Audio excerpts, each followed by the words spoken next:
presentation. Great. So I'll start. So the LFPA grant stands for Local Food Purchasing Assistance Grant. Mhm.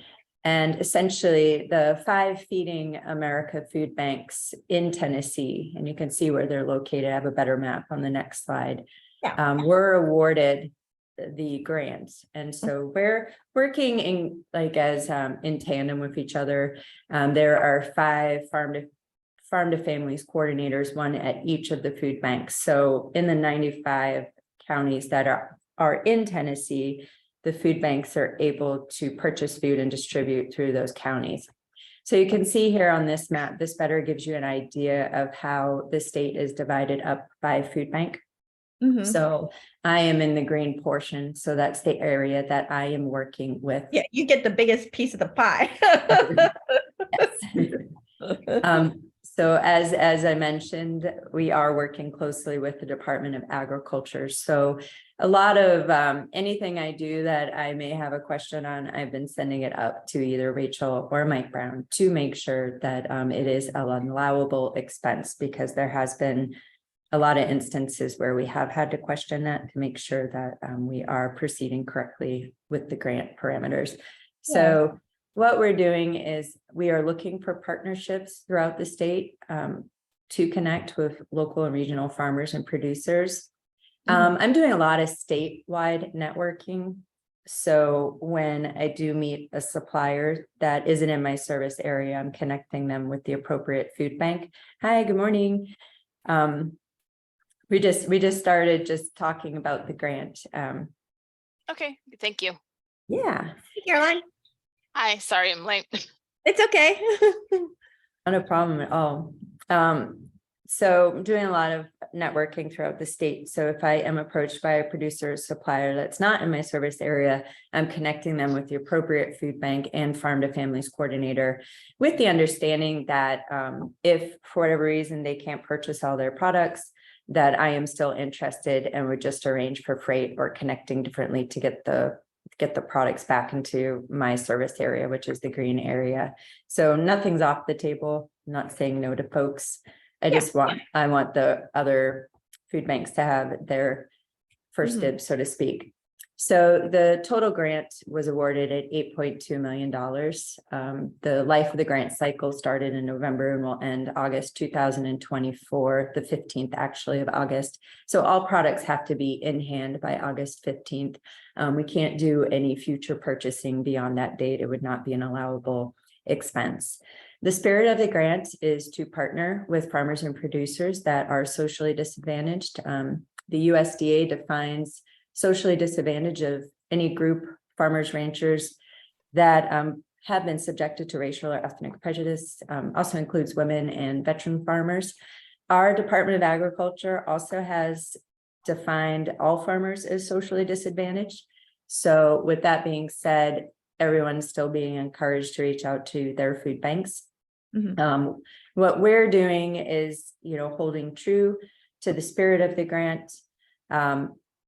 As mentioned, not saying no to anyone, but kind of setting a tier of priorities that I want to work with small to middle producers first, focusing on socially disadvantaged. But, at the end of the day, my goal is to spend all the funds that have been awarded to our food bank. So then we'll obviously be looking bigger picture. So while growing supply, the food banks will be assessing our partner agencies in each county to build capacity. The goal is to have structures in place that will live beyond the grant. So for example, if an agency to build capacity needs to address things like food storage, whether being coolers, food transportation, so they can pick up and distribute more product, fuel costs, technology, and staffing. I have not run into much of this yet. So there's about 40% of the grant that can be used for these type of expenses. So we're going to start doing more deep dives in regards to this because in the grant, it is written that we can rent. And the question is, well, it makes more sense to purchase a cooler versus rent a cooler. So those are questions that we have presented to the state, whereupon they will then move it up the ranks to the USDA. Okay. Yeah, I Yeah. know, because we've received several USDA grants, and it's usually like with equipment, equipment that costs more than $5,000. You have to be able to justify. And so that's where the rental comes in. Like, say, you have a $12,000 walk-in cooler, then the USDA could pay for 5,000 of that, but then you have to justify, okay, like this cooler is going to be used during, until August 2024, but it's got a life longer than that. So how are you going to use that cooler in the future? And what percentage of that cooler will be used for this project? Okay. Like, will all of the farm goods 100% be used for this project, or will it be? And so that's just my background knowledge from No, I USDA appreciate and that. what they want. Because we've received several farm to school grants. So we've been trying to work with farmers to get more of their products into schools. But the barriers we face are transportation and aggregation. That's very helpful. So thank you, because we're starting to piece together some opportunities that we see, because our partner agencies do have wish lists, and we do keep track of that. And so just knowing the amount that we have to spend, we know that we will have to make some bigger buys. And if it is supporting growth, then it's justifiable. But I will keep all that in mind when we're writing up our presentation essentially to the state. Yeah.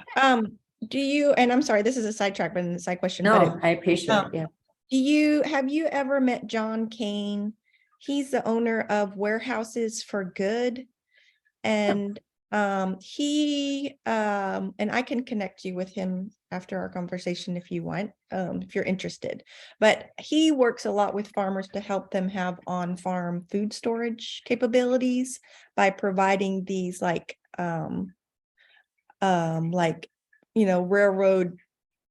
I can't think of the word, the big railroad bins, not bins, but food, like trucker carrier, Cold storage, semi-trailers. Containers. Yeah, I'm sorry. I'm thinking that's the word I'm thinking of, the containers. And to retrofit them to create like a cool bot space in a sense. Anyway, he's got some really interesting ideas and additional funding you might be able to partnership with. But I brought him up because he was the lead in helping facilitate the writing of a regional food centers grant with the Delta, it's a long name, but it's like the Delta Regional Farmers Cooperative in Mississippi. And so they just wrote this grant to cover all of your service area and our service area, along with several other states, but everything ties together, Okay, no, that's wonderful. Yeah, I think that would be a wonderful resource, even if we aren't able to share with the farmers that we're talking to. I love more information on that, and of course, then see if we can. So just circling back, we're almost done. We only have a couple more slides. Sure. Just so you know, the position is again of my role, Farm to Families Coordinator, and they are the point person in each food bank that connects the producers to the agencies. So we're kind of like a liaison. We're purchasing the products, we are paying for them, and then typically, if it's in a county that we have need, the goal is to keep it there.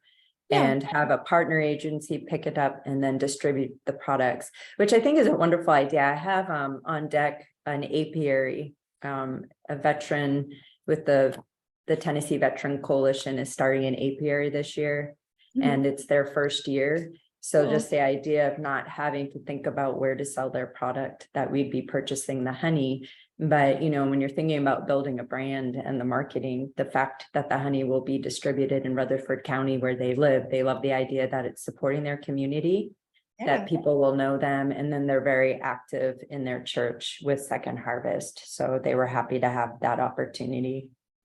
So basically, again, we're the liaison. So, you know, a lot of agencies have asked me when they're picking up if there's any cost to them. We are paying fair market value for all products. Mhm. So, which is wonderful. We're always in the position where we're asking for donations. So now that we're in a position to actually be purchasing at fair market value is wonderful. So it's coming full circle, paying the supplier and then getting nutritious food out into our counties. Yeah. So yeah, I'm really excited about it. That is Yeah. really exciting. So, sorry, all these thoughts are coming in my head. I want you to do that because I Okay. appreciate it. Yep. So, the niche, and if you don't mind going back to the map of Tennessee, our service area ties together your service area from Benton, from like Kentucky Lake over all the way to the Mississippi River. So we Okay. are also so I would love to connect also as well with the Mid-South Food Bank Sure. farm coordinator. I'm sorry, farm to families coordinator. Mhm. That way we can align, because we do have some kind of cross over. Oh yeah, absolutely. We have a farmer in Weakley County who would really like to be able to provide fresh produce for an organization in Obion County called Trudy's Cafe. She serves food to kids 0 to 18 every single day of the week. And they made this beautiful connection earlier this year where this farm had extra lettuce and they needed to get rid of it before it perished. And so we got to connect them with Trudy's Cafe, and they just made this instant bond. But that's, you know, cross section. So I don't know how you deal with that, because the farm is called Blackberry Pond Farm in Weakley County, and the organization is Trudy's Cafe in Union City in Obion County. And I see where that is. And, you know, in that instance, actually the purchase would be in my county. Yeah. So then distribution, especially if there is an organization already set up to be on the receiving end, that's fine. So for me, in this instance, it would be, okay, what are we purchasing? You know, I would coordinate with the grower. Sounds like, and I'm sorry, was it Trudy's Cafe? Yes. Do they pick up already with the farmer, or do they have an arrangement where the farmer's bringing it to them? Well, this was a one-time thing, but they've been in discussion. We've been looking for grants actually to make a more, you know, fortified connection between the two. And so we were exploring, like, you know, a weekly CSA option where they would deliver a CSA share to Trudy's Cafe. And that way it's a consistent provision of fresh food for the kids. Oh yeah. That they serve. Do they bring it home to their families? I don't know. I'd have to ask Miss Valerie. I'm just I'm curious. not, I think They probably use it. most of the time they can't because of the way that they're funded. Okay. Yeah, that's I'm doing a lot, and so for instance, I am working with CSA shares with farmers, for example. So funds, just so this is clear too. So funds LFPA dollars cannot be paid to another nonprofit. The funds have to go directly to the grower. So in this instance, that's not a problem. I just feel like that's just something I like to clarify, because it was something that through discovery we found out. So if CSAs are easier, what I have been asking is, because we report poundage out and poundage into the food banks, in the instance of a CSA, let's say it's regular, like a weekly drop, I've been asking the farmer to kind of keep track every week, the weight of the CSA, and submit to me Just Mhm. like say I buy 5 CSAs, I just need one average. So as long as if it's keeping consistent throughout the 4 weeks, they just need to let me know so that I can do my invoicing at the end of the month for pounds in and pounds out. Okay. And then, so that's one way that we've been working. And it sounds like maybe with Trudy's Cafe, they may want like diversity as far as what they're receiving. Mhm. There's also the option to buy surplus crops or crops. Perhaps they may want something different than the CSA. So Mhm. there's options, but it sounds like maybe the CSA might, it's the easiest. And it's most Because like for planning wise too. oh yeah, like Mhm. it's for me and for the producer, it's like I'm paying for like a full season CSA, and I know that, that's the invoice is done. And then all we have to keep up on is delivery, obviously distribution, and the poundage. Mhm. So those are the things that, but if it's a connection that's been made, that's definitely something that we can consider. Mhm. Okay. And love that it's going to a group that is serving the community. Yeah. Yeah. It's a Yeah.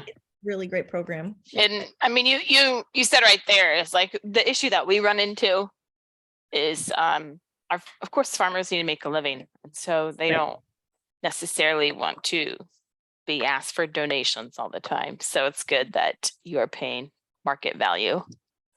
Yes, and my hope, at the end of August 2024, we've created relationships, that we've established trust, and my hope is that we'll get more funding. I may not have funding like this, but just knowing that we're a good partner and that we'd be able to hopefully continue paying in some capacity for goods beyond LFPA. I want to see us purchasing more products in Tennessee, not getting our produce out of state. So Which do you is have a typically. list? I'm sorry, I didn't mean to interrupt. Oh, no, go ahead. Do Do I have a you- list of socially disadvantaged farmers? No, just of Or- acceptable products. So you did mention Oh, honey, yeah, which is a yeah. value added product, but would something, is this just for like fruits, vegetables, and those kinds of specialty crop items, or can meats also be included? Meats can, so Excellent. it's finished products. Uh-huh. So looking at, for example, dairy, eggs, meat, poultry, fresh produce, seafood is in there because if applicable, I think more for us, obviously, it would be fresh fish. I am in talks with perhaps like a farm raised, fish out of a pond type situation. Beverages, honey, and processed foods. So think jams, breads, things of that nature. There is a stipulation with meat. So anything that the food bank deals with has to be USDA processed. Yeah, that's fine. Mhm. And that has been challenging for a lot of the smaller producers that use TDA facilities. So I cannot take meat that's been done in a TDA facility. That's okay. That's understandable. The Yep. schools are the same way. Okay, good. I've had to have lots of conversations about that, so. I'm sure you have.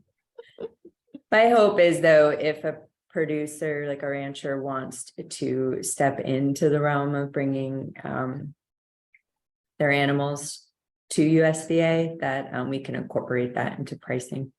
Mhm. Okay, So so when that, it comes to market value, how is that determined? Does the farmer give you like, say, okay, and Here's our price. Yeah. yeah, here's our price. Yep. Do you match that price, or is there some kind of negotiation that happens? Well, at this point, what everyone's been asking has been on par with what is, I do have data sheets that I can reference that are updated monthly, like with market value pricing. I have not yet come across a price that is outrageous that I'm gonna sit there. My hope is that people like recognize the program, and I haven't had to like question, but I do have ways of referencing pricing, but so far like the ask has been fine. Okay. Yeah, And I have asked because, something like, for example, a head of beef, a whole entire beef cattle. Yep. You're talking about, about 500 pounds of beef. Mhm. The ticket price, including the processing fee, I assume would be involved within the The ticketing. cost of It would product. be like around $3,000 for about Mhm. 500 pounds of beef, which leads out to about $3 a pound. Right. The other Um, question is like what parts of the animal would work best in food distribution? I know that ground beef, a ground product tends to be more, accessible in that it can be packaged into 1 pound, and in that kind of conversation, the farmer may see the benefit in keeping the prime cuts and working with us on like ground beef. Yeah. Okay. And just so that when we do talk, let our producers know for beef and meat and poultry and that's these type of more commodity goods, are there limits like or minimum limits, minimum poundage or minimum amounts? No, Okay. we're not setting parameters in regards, like I'm working with small producers. Like I've had conversations, like people have like 2 goats or a Okay. cow, pigs, like Mhm. not like large amounts of animals. I haven't had that conversation yet. And, I feel like that's where the opportunity of the grant is to work with suppliers that have maybe, 1 or 2 animals that they want to see go to the food bank and that we can purchase the product. So. Okay, Okay. that's good to know. Yeah. Yeah, we're open to, the goal here is to feed people and help suppliers, so. Yeah. Okay. So when it comes to service agencies, Mhm. we've mentioned, food relief organizations, churches, established organizations. What about like school backpack programs? I don't believe LFPA can be used in that regard. This is specifically purchasing the products from the suppliers, then going into distribution. Okay.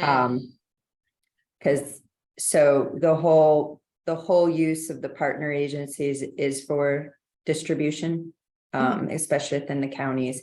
But as far as funds going into, like you were saying, that they cannot be used in that capacity. Okay. Okay. That was very, very clear.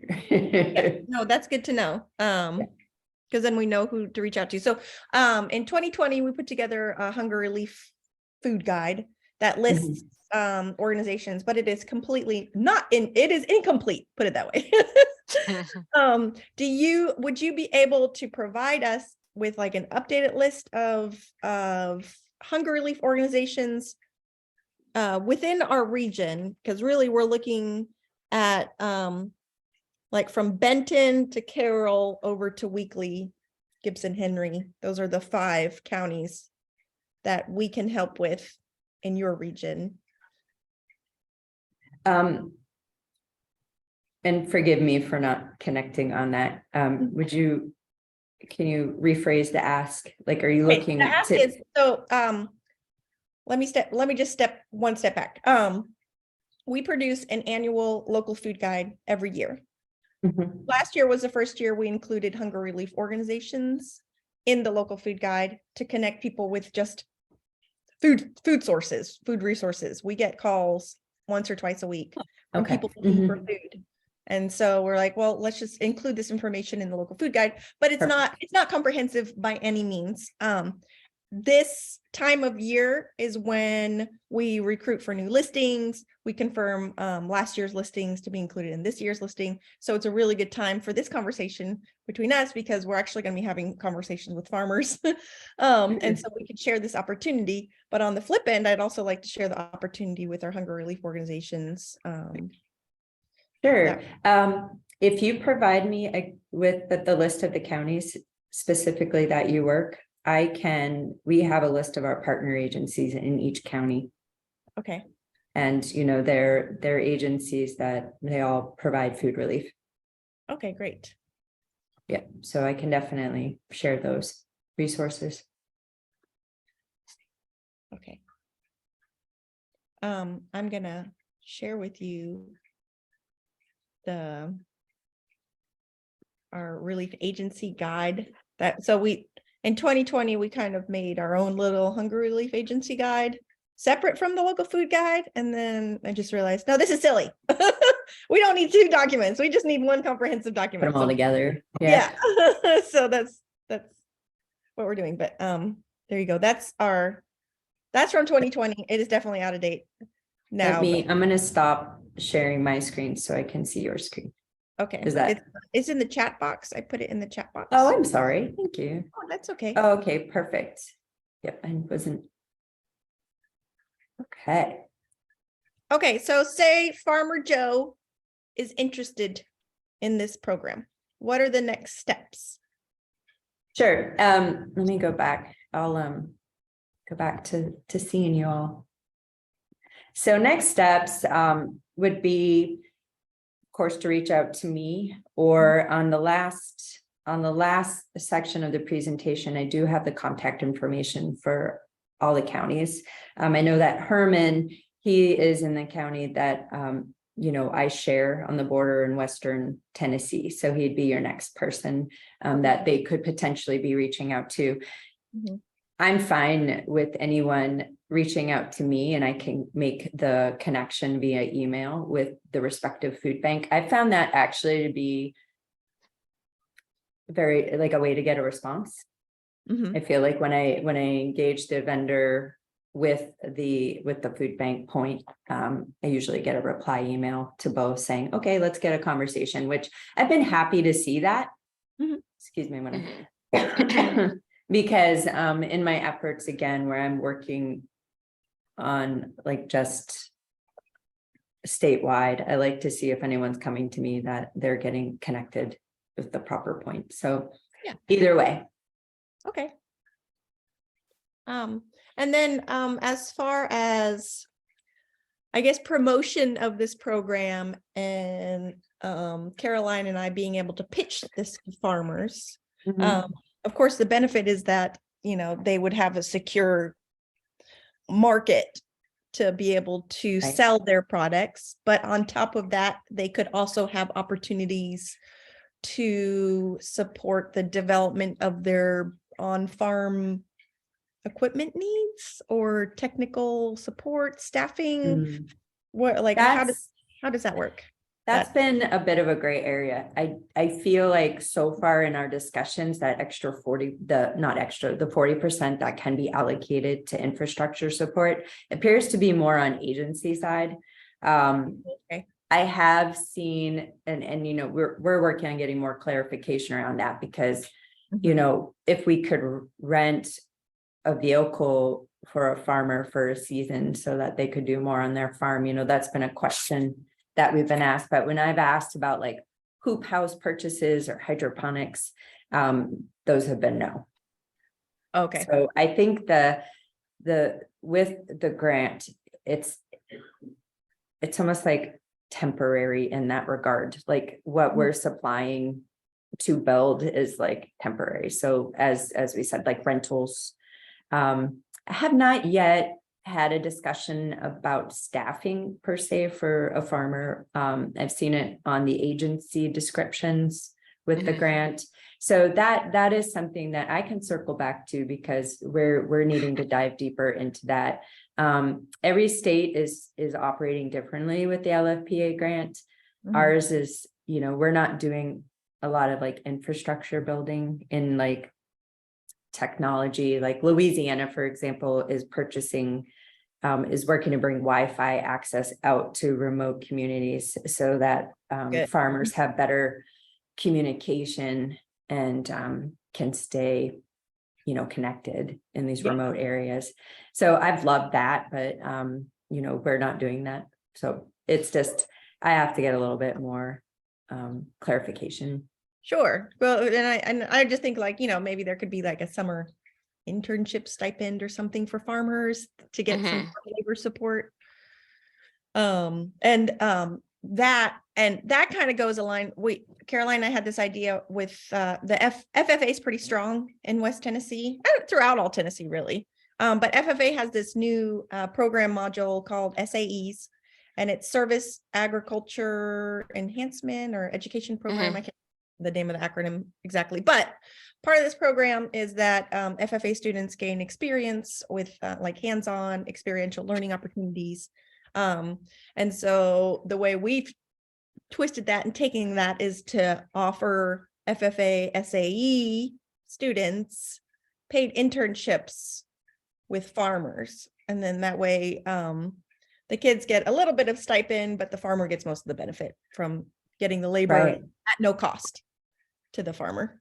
So it's something to maybe look into, possibly as a loophole workaround to helping get labor. Would the funds be going directly to the student, or do they go into the nonprofit to then be distributed? They would go into the student, to Okay. the one who's That's actually good. Good. Okay. Mhm. That's again, or knowing that nonprofit stipulation, we've just been kind of, but because we've been working, yes, exactly. We've been working with groups that are nonprofits because to us, it's like they're doing the work already. Like, let's find a way to like grow what they're doing. And so far we've been successful. So in finding Yeah. like opportunities to pay directly to the consumer, to the producer. Yeah. So that we could look into that idea too. Okay. Do you have like a one-pager handout to promote this to farmers? I do. I'm reworking it. I have one that I can send. I have it on deck to finish it before the Tennessee gathering. I just want to kind of put some more things in it that I've from its initial. So I can send it to you after I redo it. Yeah, that'd be great, because we are in the process of actually sending out a bunch of letters to our farmers, so we can include that handout in the letters. When is am I holding you up if I get it to you next week? No, next week is fine. That's when we're going to be sending out the letters, so you're good. Okay, great. And I want to keep it to one pager because with the Mid Tennessee gathering as well as Pick Tennessee, we are hosting a booth this year so that we can share more information directly about LFPA while we're there. Awesome. We should be right next to each other. Yeah, I know, right? Yeah. Oh, good. I'll make sure to find you and say hi in person. Yeah. Mhm. Great. I don't, I'm trying to see like quick presentation if I left anything off the table. So as far as right now, I'm like anyone who's heavy on crops, like from the winter, we definitely want to buy those surplus crops. Going into the planting season, I was given the objective to be buying surplus crops in general, but I feel like I have to be doing some proactive on the front end with every season. So I want to engage with the growers and talk to them. For example, I have a gentleman out in Camden who knows every year he has surplus. He's always been heavy on watermelon and sweet corn. So in talking with me, he felt more comfortable keeping his numbers where they were at for this season, knowing that we would be buying surplus. So in conversations like that, I'm just being careful. I'm not saying I'm going to buy everything that you have, but I'm going to work with you best I can. And okay, so say, I'm just trying to think of all these situations. Say we've got a big sweet potato grower here. They grow sweet potato plants, but they also, with those plants come lots of sweet potatoes. So they always have good surplus of sweet potatoes. And that's a lot of sweet potatoes to move, but they don't have the capacity to move that. So would say the food bank in Camden at the Camden Distribution Center, would they be able to help pick up those goods on the farm to be able then to distribute, at least at the food bank level? Where's the farmer located? So the farmer is located in Gleason. Okay, how far? From Camden, it would be like an hour. An hour. Yeah. So typically what I'm doing, it sounds like this grower doesn't have capability of bringing product to the food bank, correct? Correct. What I'd first do is see what partner organizations I can connect with the farmer to have the agencies come to the farmer to pick up products. If it is something freight wise that I would need to arrange with Camden, I can. Okay. But it's like first and foremost, like I'm going to see what I can do in county Like, well, and I guess that question kind of leads to like, because the grant is being facilitated through the food bank, could you use some of those grant funds to support transportation needs for small scale farmers? Technically, yes, because dollars can be used for transportation. So for example, if a farmer does have the capability to bring product to a facility, we would incorporate into the cost of transportation fee. Okay. Oh, did you lose me all? Nope, we're here. No. We see you. Okay, good. I lost you, so I'm not sure. I'm like, no. Why did it happen? Okay, well, I'll just keep talking, not seeing myself. So yeah, we've also been talking with third-party freight. Like if I have to arrange third-party freight, I can. Okay. So there's options. So Just with that, I mean, with freight, like arranging third-party freight, in that instance, I just want it to be like, it would be for, and it sounds like potentially a lot of product, so. yeah, big movement of products. Yeah. Well, because we're pretty heavy pumpkin growers too. We have cool. several large pumpkin growers in our area, and they always have extra pumpkins at the end of the pumpkin season. Okay. Well, and a farmer, I was thinking, I know Future Visions had excess cauliflower, and they probably would have been happy to sell some rather than leave it in the field. I think they had to leave quite a bit in the field. Yeah, and that's definitely where, you know, we want to be that channel, Yeah. you know, knowing that, you know, instead of like at the end of the season, tilling something back in, or, you know, just watching it, or, you know, I've had lots of people reach out to me because they're like, you know, I had a muscadine grape grower. They're like, I donated 2 to 3 loads and still had product on the floor, you know, so we want to be, you know, reach out to us so that doesn't happen. Okay. You know, so of course, yeah. So do farmers need to provide you with a 1040 or W-9 whenever they make their first traction? Sure. What's the paperwork involved? Sure. Actually, paperwork is really simple and straightforward. To receive payment from the food bank, I would need a W-9, which I have blank. I can, in the email that I've been connecting, I've been giving them a W-9 and electronic deposit if they wish that. If not, then they would receive a paper check in the mail. And then that is it. And then when we arrange product purchase, I would need an invoice. Okay. And that's like, you know, if they don't have an invoice, I have an invoice template that we can create. Okay. I have one farmer that I'm talking to who doesn't have a scanner or the ability to send an email, which, you know, I talked through the scenario that if he's bringing corn or the watermelons to the Camden site, that they can then take the invoice and email it to me. Also, you know, if it's arranged, gosh, with a partner agency, you know, I'm just going to have to get an invoice in some way. I understand there might be challenges with that, but we can work through them on a case-by-case basis. You know, and just most libraries have access to Wi-Fi and printers and paper and scanners and computers. So where there's a will, there's a way. If the farmer wants money, then they're going to find a way. Yeah. So just it does have to be official, you know, just with the address of the name. We've gotten some, you know, just paper written ones, and we've had to kind of go back on that one, but yeah, it's gotta be. I had someone joke that they were going to write it on a squash. I'm like, no, not applicable. So yeah. Oh, that's funny. Okay, so how can we as a local food network support you? Sure. So it sounds like, I mean, your wheels are already turning as far as like who you can outreach to and send my way.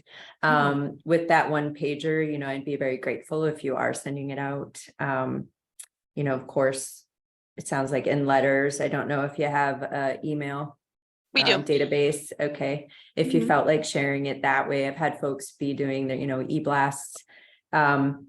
The social media, like we have helped other farmers in other states, like the Young Farmers Network, association, excuse me, they posted it on Instagram, and a farmer in Alabama learned about the program and contacted their food bank, who oddly enough was a recipient, and was able to save a bunch of crops that he thought he'd have to, like, null out in the season. So I don't know if that's an option. Yeah, we can share your Facebook yeah. post for sure. Yeah, that's just what we're doing with other folks. So anything, I'm very grateful for. I realize I need to purchase products, so I need to connect with folks. Yeah. Yeah. But I like the ideas. You gave me a lot to think about, especially with the internships, paid internships, and I'll definitely ask that of the state, because that could definitely, obviously, be beneficial with more people helping and working on a farm. Yeah, and getting, these young farmers into agriculture. So because they're our future growers, Mhm. Absolutely. Yeah, absolutely. And I don't know if Sam told you at the beginning, but we're also Martin area farmers market managers. So, yes, I did not know that. We wear many hats, Caroline and I. Yeah. So, when we say we have access to farmers, we actually, Really? we would see these, we would know, like, that's how I know Future Vision had a surplus of cauliflower, because they just were like, here, have some, they were like, buy our cauliflower. And No, and I appreciate that, because having come from the farmers market community, our marketing managers, your vendors. And I was fortunate to be on a UT extension call where it was the statewide marketing manager call. Not sure if everyone had to participate, but we got a few hits from that. So I appreciate any like word of mouth networking too. Oh yeah, we're happy to spread the word, whatever way. So I have on my list to follow up to send you. Once you let me know specific counties, I'll send back food relief agencies in those counties. I will rework my LFPA, which I am doing, and I'll send that to you. So that's what I have on my to-do list. Am I missing anything? Oh, and I'm going to send you information about the Mid-Tennessee gathering that's happening on February 6th. Yes, that'd be great. okay. And we'll see you at the Pig Tennessee conference. Oh yeah, absolutely. Yeah. And you'll be tabling. Yes. Yep. Okay. We will too. Good. It'll be the two of us and hopefully one of our interns. Yeah. Yeah, we haven't figured out exactly who's going, but I just saw today that I thought it was for the whole conference, but we're only needing to table Thursday and Friday. Yeah, that's it. Yeah, so that's good. And then I have to go back Saturday for a couple of speaking engagements, but that'll be. That works out then. And Yeah. Jennifer, where are you based out of? I'm here in Nashville. Oh, Yep. okay. So Metro going Center. to the conference it's in your neck of the woods. Yeah. Franklin. Yeah, fairly easy. So that's good. Are you staying in town? We are. Yeah, we'll be staying at the Marriott Hotel there. Oh, nice. Good. That'll be convenient. Yeah, I'm not a morning person. So at 7 a.m. start, I'm like, will someone else do it? I'll break down. Yeah, same. I'm with you in that boat. All right, I'm going to stop recording for now. I was